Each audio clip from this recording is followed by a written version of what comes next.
सर्वेभ्यो नमो नमः।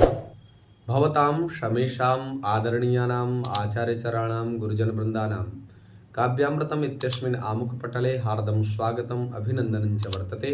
आप सभी संस्कृतनिष्ठ सभी श्रोताओं का काव्यामृतम इस आमुखपटल पर हार्दिक स्वागत एवं अभिनंदन है। मित्रों, आज हम लोग गोस्वामी तुलसीदास प्रणीत रामचरितमानस के चिंतनात्मक अध्ययन में या स्वाध्यायात्मक चिंतन में पुनः प्रवर्तित होने वाले जा रहे हैं। मित्रों, पूर्व प्रसंग में हम लोगों ने सुना था कि भगवान भोलेनाथ के बार बार मना करने पर श्री नारद जी अपने रंभादि एवं कामदेव के प्रभाव से प्रभावित न होने की चर्चा श्री हरि से कर देते हैं। श्री हरि को नारद जी में अहंकार रूपी वृक्ष पल्लवित होता नजर आता है तो वो प्रतिज्ञा करते हैं, बेगी सोमय डारियों उखारी पन हमार सेवक हितकारी।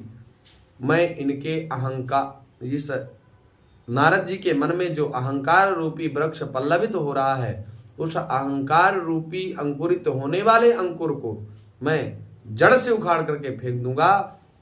पण हमार सेवक हितकारी, और यह प्रण हमारा सेवक के हित के लिए है। नारद जी जैसे व्यक्ति को अहंकार आए, इसलिए हम इस प्रतिज्ञा को करते हैं कि हम इनके अंकुरित होने वाले अहंकार रूपी वृक्ष का निर्मूलन कर देंगे। अब माया को भगवान श्री हरि अभिप्रेरित करते हैं। माया अपने प्रभाव से विरच्यों मगमहु नगर तहि सतजो जन विस्तार, श्रीनिवास पुरते अधिक रचना विविध प्रकार। माया ने 100 योजन विस्तीर्ण अर्थात 400 कोश का एक नगर बनाया। वो उस नगर की शोभा श्रीनिवास अर्थात लक्ष्मी जी के भवन से भी ज्यादा कहीं सुंदर थी, और रचना विविध प्रकार, सारी सुविधाएं उसमें संपन्न थी। सारे सुविधाओं से व्याप्त उस नगर की संरचना माया ने की।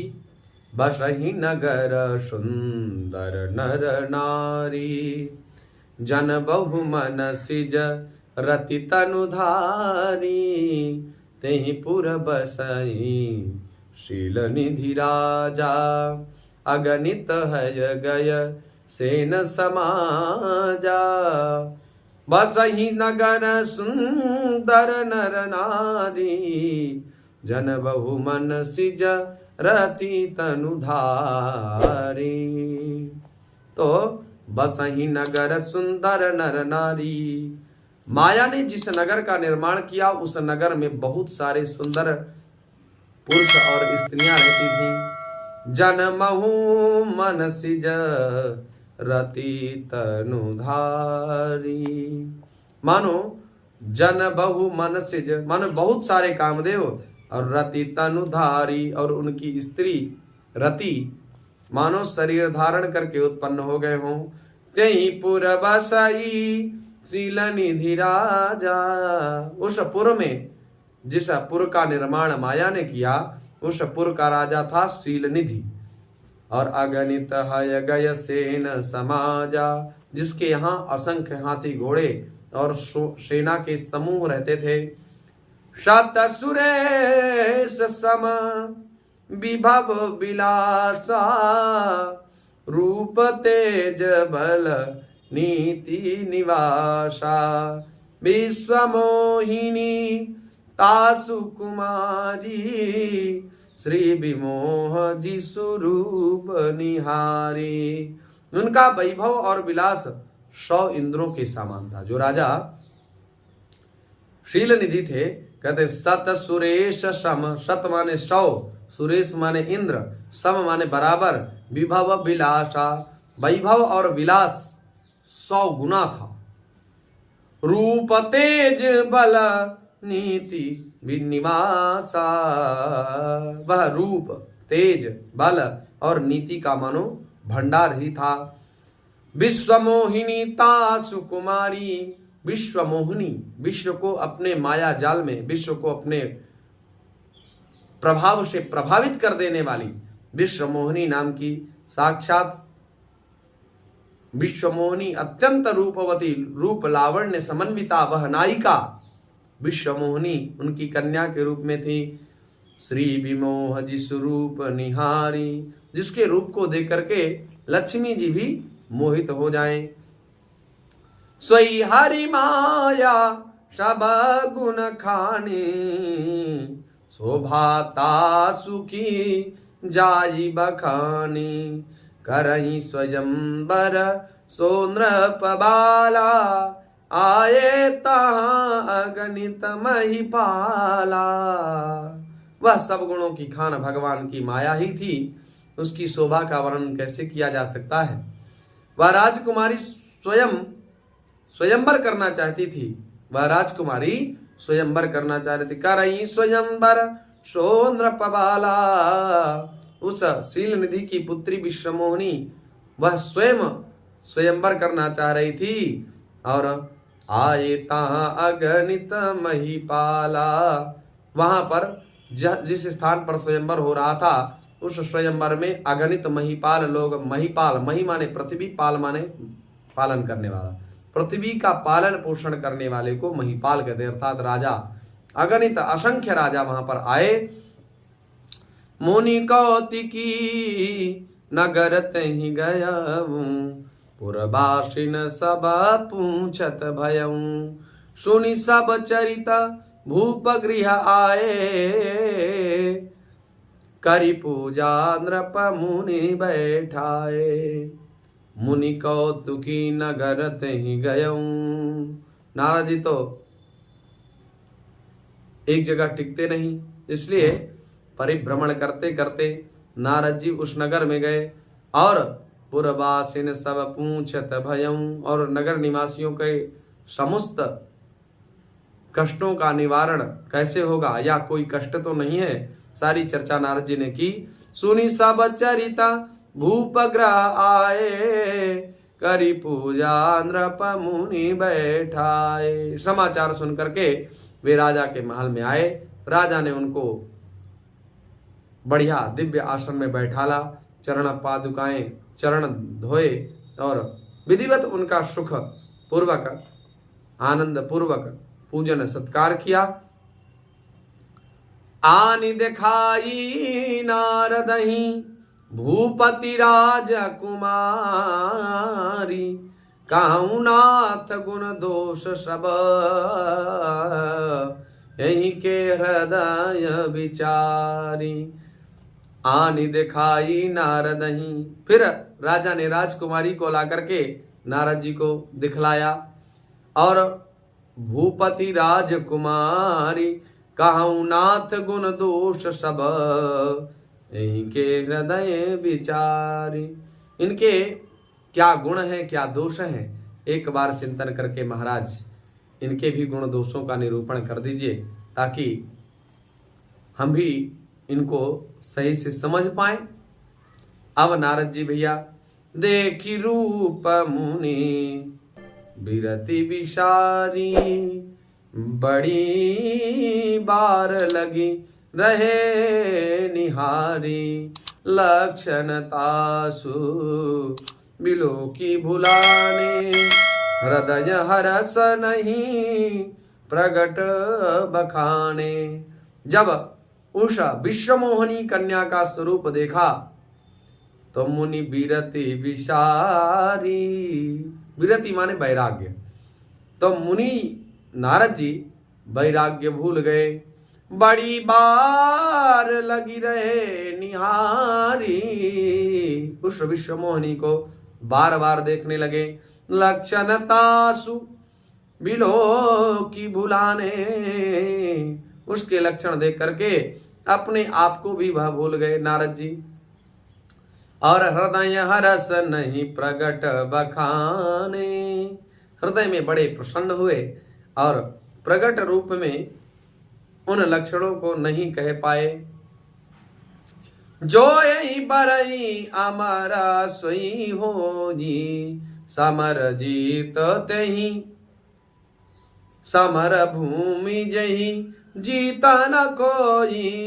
सेमहि सकल चराचर ताहि, बरई शील निधि कन्या जाहि, बरई शील निधि कन्या जाहि। लक्षणों को सोच करके वे मन में कहने लगे कि जो इसके साथ विवाह करेगा वह अमर हो जाएगा और रणभूमि में उसे कोई जीत ना सकेगा। बरई शील निधि कन्या जाहि, यह शील निधि की कन्या जिसको वर्ण करेगी सब चर अचर जीव उसकी सेवा करेंगे। लक्षण सब विचारि उर राखे, कछुक बनाई भूषण भाषे। श्रुता सुलक्षण कहि नृप पाहि, नारद चले सोच मन माही।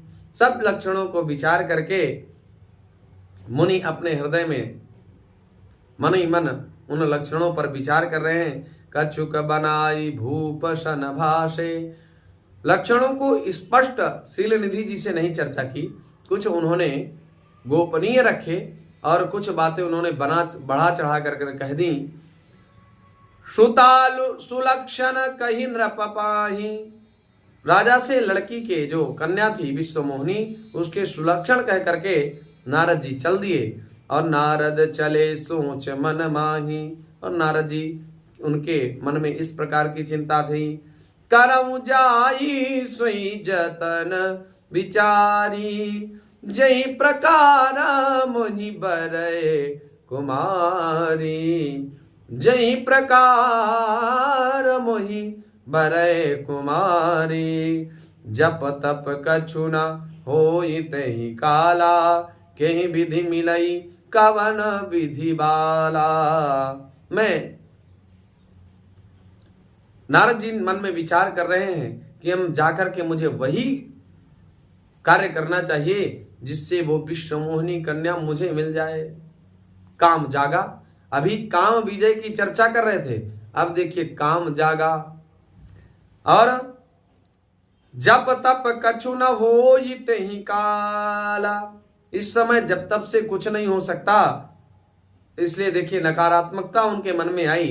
हे विधि मिलई कवन विधि बाला, हे विधाता मुझे यह कन्या किस प्रकार से मिलेगी। यही अवसर चाहिए परम शोभा रूप विशाल, जो बिलो किरी जय कुंवरी तब में ले जय माल, तब में ले जय माल। करें इस अवस्था में इस समय तो मुझे बड़ा सुंदर स्वरूप चाहिए, अन्यथा स्वरूपातिरिक्त उस कन्या को प्राप्त करने का कोई भी उपाय नहीं है। जब मेरा स्वरूप सुंदर हो जाएगा तो स्वरूप सुंदर होते ही वह कन्या मेरे ऊपर जयमाला डाल देगी।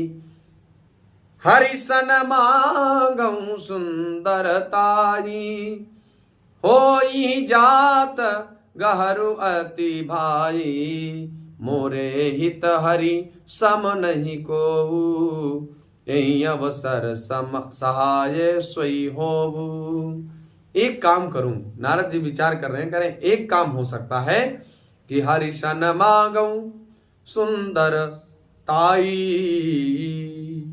भगवान श्री हरि जी के पास जाकर के मैं भी सुंदरता मांग लूंगा तो होनी जात गहरुवती भाई। उनके पास जाने से तो मुझे बहुत देर हो जाएगी, किंतु श्री हरि के समान मेरा हित करने वाला कोई नहीं है, इसलिए इस समय वे ही मेरे सहायक होंगे तो ही अच्छा है। ऐसा विचार करके श्री हरि के पास चले। बहुविधि विनयत कीनत ही काला, प्रगट्यों प्रभु कौतुकी कृपाला, प्रभु विलो की मुनि नयन जुड़ाने, होई काजू ही हरसाने। उस समय नारद जी ने भगवान की बहुत प्रकार से विनती की, तब लीलामय कृपालु प्रभु वहीं प्रकट हो गए।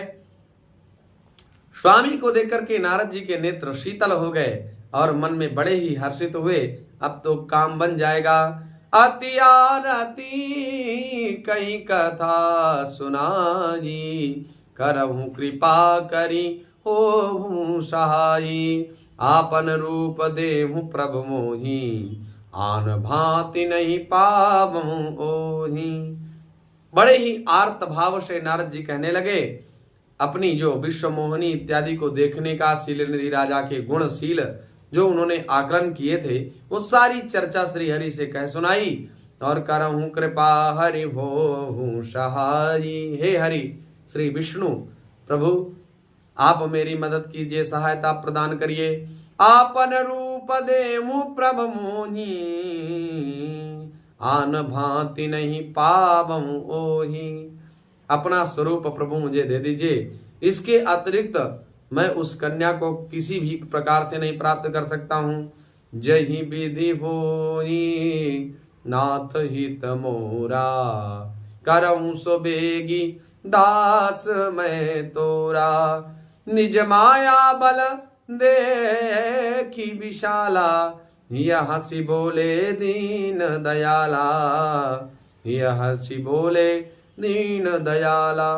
नारद जी कह रहे हैं कि जिस प्रकार से नाथ मेरा कल्याण हो वही करिए। करऊं सो बेगी दास मैं तोरा, और जल्दी कीजिए, मैं आपका दासानुदास हूं। इसलिए प्रभु सद्य उस विश्व मोहिनी को प्राप्त करने का उपाय करिए, और जिस प्रकार से मेरा कल्याण हो उस मार्ग का चयन करिए। निज माया बल देखी विशाला, अपनी माया का बल देख करके प्रभु दीन दयाल श्री विष्णु मन ही मन मुस्कुरा रहे हैं। जहि विधि होई परम हित, नारद सुनहु तुम्हार। सोई हम करब न आनु कछु, वचन न मृषा हमार। जिस प्रकार से नारद जी तुम्हारा परम हित हो वही काम हम करेंगे, अब दूसरा कुछ नहीं करेंगे। हमारा वचन कभी असत्य नहीं होता, इसलिए आप परेशान ना हो। आपका कल्याण जिसमें प्रतिनिविष्ट है उस कल्याण मार्ग का ही चयन करके हम आपकी सहायता करेंगे। तो श्री हरि सहायता किस प्रकार से करते हैं इस प्रसंग को हम कल की चर्चा में श्रवण करेंगे। आशा है आप लोग इस व्याख्यान श्रृंखला से लाभान्वित हो रहे होंगे। तो चैनल को लाइक शेयर एवं सब्सक्राइब करना ना भूलें। पुनः आप सभी लोगों का हार्दिक स्वागत, अभिनंदन, वंदन। नमो नमः।